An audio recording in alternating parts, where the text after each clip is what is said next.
key differences between active and passive mutual funds. Hey everyone, welcome back to the channel. In today's video, we'll be exploring the key differences between active and passive mutual funds. These two types of funds are popular among investors, but they operate in very different ways.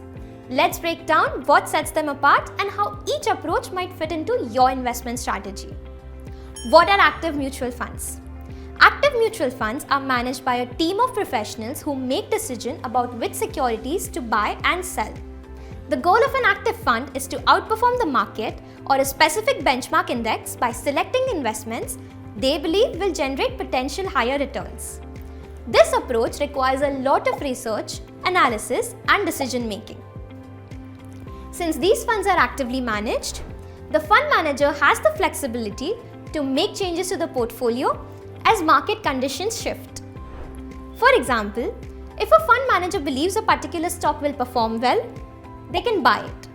Or if they think a stock is underperforming, they can sell it. What are passive mutual funds? On the other hand, passive mutual funds are designed to track the performance of a specific market index like the Nifty 50 or the Sensex. Instead of making an active decision about buying or selling individual securities, a passive fund simply tries to replicate the performance of the index it tracks. For example, if the fund is tracking the Nifty 50, it will aim to hold the same stocks in the same proportion as the Nifty 50 index. There is little to no active decision making, and the fund's returns will typically mirror the performance of the index. Key differences.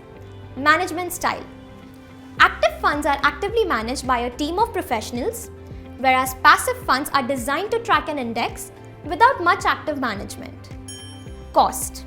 Active funds usually have a higher management fee due to the research and expertise required, while passive funds tend to have a lower fee since there is minimal management.